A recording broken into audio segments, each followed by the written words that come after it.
Beside and besides দুটোই প্রায় সেমই, কিন্তু এর অর্থ হচ্ছে আলাদা আলাদা। এখানে বলতে পারো তোমরা যে এটাতে শুধু তো এসি লেগেছে, নাহলে তো এই দুটোই সমান, কিন্তু না, এটি তোমাদের ভুল ধারণা। So hello students, welcome to my YouTube channel study collections. আজকে আমরা দেখব কখন একটি সেন্টেন্সে বিসাইড বসে এবং কখন একটি সেন্টেন্সে বিসাইডস বসে। এর একটি ভুল ব্যবহার একটি সেন্টেন্সকে পুরোই বদলে দিতে পারে। তাহলে দেখো, এই বিসাইডস এর মানে হচ্ছে কি? এর মানে হচ্ছে কাছে। আর এই বিসাইডস এর মানে হচ্ছে কি হচ্ছে এছাড়া বা তাছাড়া।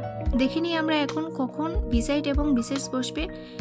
দেখো, যখন ক্লোজ বা ফিজিক্যাল লোকেশন, যখন কোনো একটি বস্তু ক্লোজ হবে, কাছে থাকবে এবং এর ফিজিক্যাল লোকেশন থাকবে, ফিজিক্যালি থাকবে, তখন কি বসবে? বিসাইড বসবে।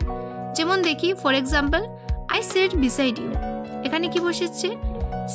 বিসাইড বসেছে, বিসাইডস বসেনি, কারণ এটার ফিজিক্যাল লোকেশন আছে এবং এটি পাশে বসেছে। পাশে থাকলে কি? বিসাইড বসবে। এবং বিসাইডস দেখে নেই, এক্সট্রা থিংস। যখন একটি সেন্টেন্সে যখন একটি জিনিসের বদলে এছাড়াও আরেকটি থাকবে, তখন কি বসবে? বিসাইডস বসবে। For example, besides the book I have a pen. যে এই বইটি ছাড়াও আমার কাছে কি আছে? একটি কলম আছে। এখানে কি? একটির বদলে আরেকটি এক্সট্রা থিংস, এক্সট্রা জিনিসের, এক্সট্রা একটি পেনের কথা বলা হয়েছে, তাই এখানে কি বসেছে? বিসাইডস বসেছে।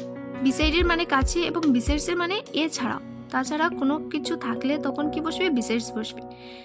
তাহলে আশা করছি তোমরা এটি বুঝতে পেরেছো। আশা করছি তোমাদের ভিডিওটি ভালো লাগবে। যদি ভিডিওটি ভালো লেগে থাকে তাহলে আমার চ্যানেলটি সাবস্ক্রাইব করে নেবে এবং লাইক ও শেয়ার করে দেবে বন্ধুদের সাথে।